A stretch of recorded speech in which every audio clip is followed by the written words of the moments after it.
Olá, sejam bem-vindos à nossa primeira aula de Geologia sobre técnicas de análise de bacia sedimentar. O tema da aula de hoje é bacias distensivas. E você deve estar aí se perguntando o que é uma bacia distensiva. Então a gente trouxe uma figurinha aqui bem simples, onde a gente retrata a bacia como esse retângulo, para ficar mais fácil a interação. Uma bacia distensiva, elas são áreas de depressão na costa terrestre, principalmente pela extensão e separação da placa tectônica. Então, a gente tem um movimento da placa tectônica divergindo. E esse movimento de divergência pode gerar uma falha ou uma fratura. E elas se desenvolvem quando ocorre um processo chamado de extensão ou extensão, no qual as forças, como mostrado aqui, atuam em direções opostas, afastando uma das outras. E normalmente a gente tem esse afastamento por influência do manto, que está bem aqui logo abaixo, e ele acaba influenciando todo esse processo de divergência das placas. E esse movimento, afastamento, né, ele pode estar provocando algumas consequências, que no caso é afinamento ou estiramento da costa terrestre. E ele também pode estar gerado, como mostrado aqui, a falha e a fratura, que se tornam receptáculos para acumulação de sedimentos provenientes de diversas fontes. Então, esse é um esqueminha bem básico de como é para a gente entender esse movimento. Mas aí você deve estar se perguntando, qual é a importância disso? Por que eu preciso entender?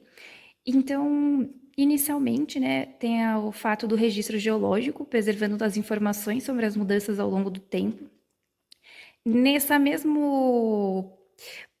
mesma questão, a gente consegue identificar os recursos naturais valiosos, como petróleo, gás natural, e ele também oferece informações sobre o processo geológico, paleontológico e climático da região. Então, é fundamental a gente entender o movimento das placas, para inclusive compreender a formação das cadeias montanhosas e a expansão do fundo oceânico, por conta dessa movimentação de divergência das placas. Bom, iniciando o nosso trabalho, vou falar um pouco como se inicia o rifteamento.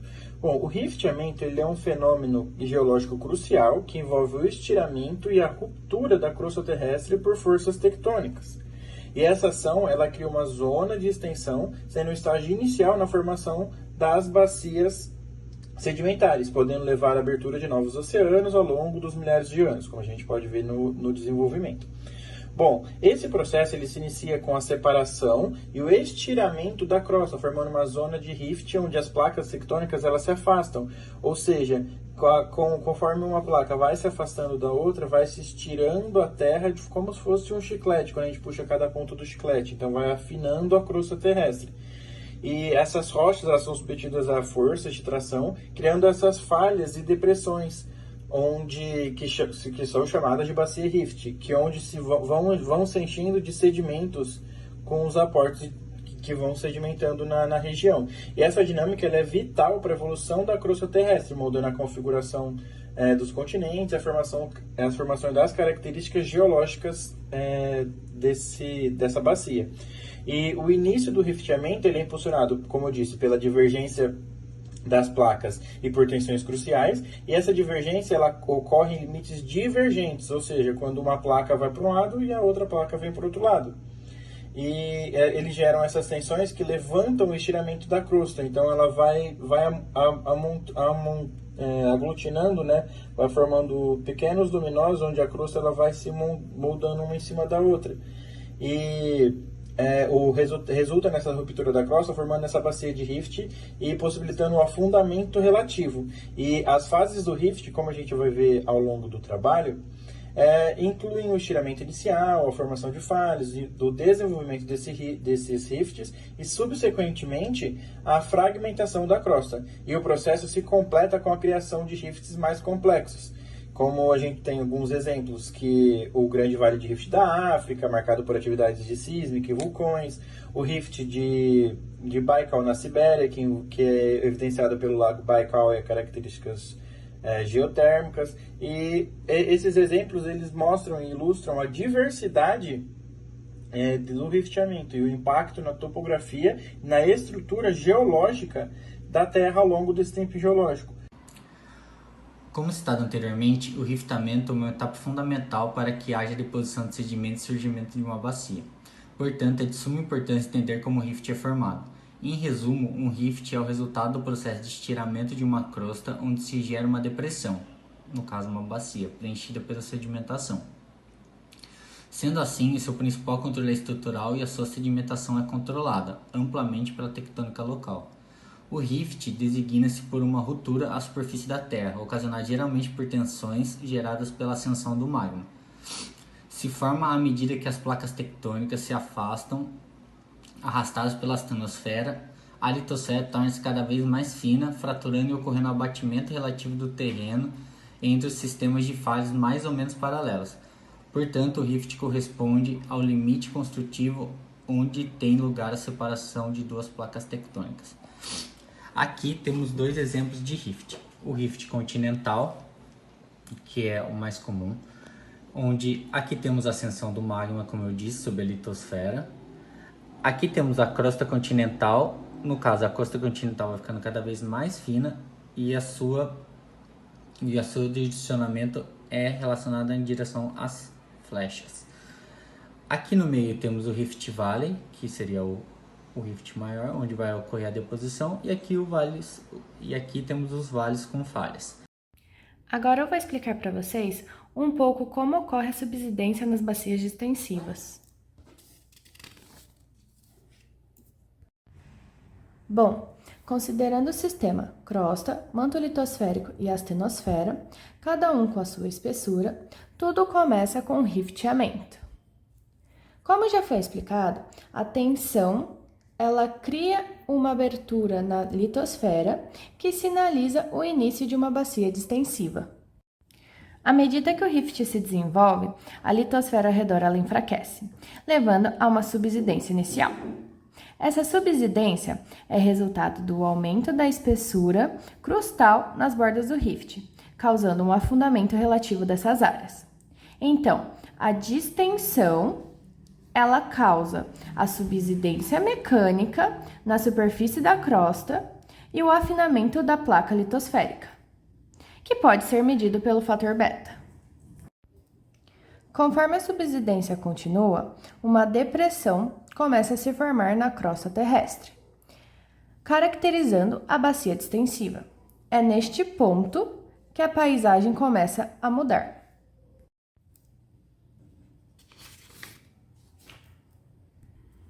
A distensão, ao afinar a placa litosférica, faz com que a astenosfera fique cada vez mais próxima da superfície. Isso faz com que ela perca calor numa faixa maior do que a astenosfera longe da superfície. Essa perda de calor faz com que tenha uma perda de volume da astenosfera. E como é ganho de densidade e perda de volume, a superfície ela volta a descer, dando origem à subsidência térmica.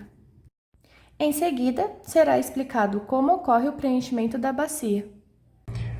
Agora vamos falar sobre o preenchimento das bacias distensivas, que na verdade envolve a acumulação de sedimentos e depressões geográficas formadas por processos tectônicos, no geral, de extensão, no qual se demarcam com base em suas características geológicas e processos de compactação e diagênese, incluindo a redução da porosidade.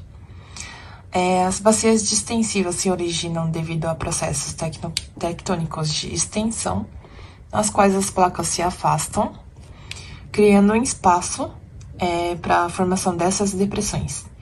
E essas depressões geográficas da crosta terrestre são associadas geralmente a falhas normais e extensão crustal. Durante o processo de distensão, ocorre a expansão do espaço, permitindo o depósito de sedimentos como areia, argila e detritos orgânicos nas bacias. A composição dos sedimentos varia nas bacias distensivas, dependendo das características geológicas locais, incluindo partículas minerais, fragmentos de rochas e material orgânico. Com o acúmulo sedimentos ao longo do tempo, eles se estratificam, formando camadas distintas que fornecem insights sobre as condições ambientais em períodos específicos. Semelhantes a outras bacias sedimentares, os sedimentos nas bacias distensivas passam por processos diagenéticos, nas quais são compactados e consolidados para formar essas rochas sedimentares. A pesquisa do preenchimento das bacias é crucial para entender a evolução geológica da região e também identificar e explorar os recursos minerais. A análise dos sedimentos nas bacias distensivas fornece um registro importante das mudanças tectônicas climáticas ao longo do tempo. Então, nessa figura, a gente vê essa drenagem reversa, drenagem aqui em zona de transferência, aqui o footwall, aqui são a sedimentação em ambientes mais rasas, e aqui a sedimentação em ambientes mais profundas, que acontece basicamente no lago.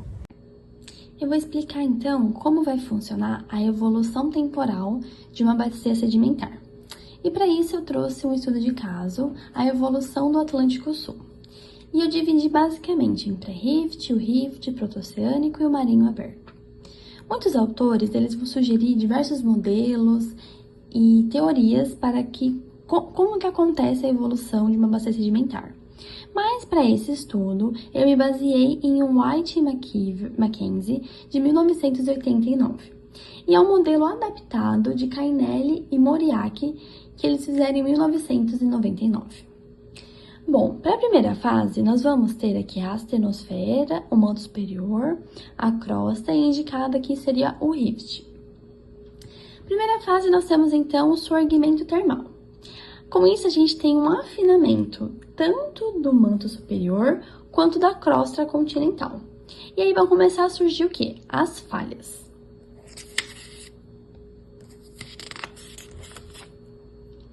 Para a segunda fase, a gente chama ela de fase rupture, que a gente vai ter um aumento do estiramento litosférico, então a gente começa aqui a aumentar. E as grandes falhas, elas vão afetar principalmente a crosta continental, como a gente pode ver indicado aqui.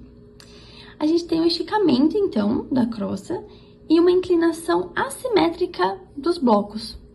Isso também é conhecido como semigrabens. E como exemplo, a gente pode citar a origem da crosta oceânica relacionado à dorsal mesoatlântica. Bom, mas não só isso. Na terceira fase, a gente pode ter as intrusões ígneas e também um acúmulo aqui, ó, de rochas evaporíticas. A gente vai continuar, então, com a extensão litosférica e a geração de grandes falhas. Aqui aumenta a geração das falhas. E a gente está quase no estágio final do rift. E que, localmente, ele pode dar origem a rochas geradoras e reservatórios de petróleo. Essa bacia evaporítica, que a gente pode citar como exemplo, é aquela que vai se estender desde a bacia de Santos até a de Sergipe, Alagoas. Na quarta fase, a gente tem o extravasamento aqui, ó, da crosta oceânica. E como exemplo, eu posso citar a formação da cordilheira mesoatlântica. E na última fase, a gente vai ter então uma contração termal aqui da litosfera e a deposição de carbonatos que gradativamente e progressivamente eles vão ser substituídos por uma sequência terrígena. Como assim? Sedimentos marinhos de água profunda. As bacias extensivas, elas são frequentemente áreas propícias para a formação e acumulação de hidrocarbonetos, como o petróleo e o gás natural.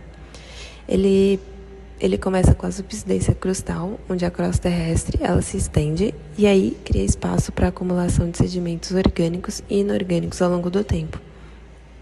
Então, quando esses sedimentos eles são submetidos a pressões e às temperaturas específicas, eles dão origem, então, ao reservatório de petróleo e gás.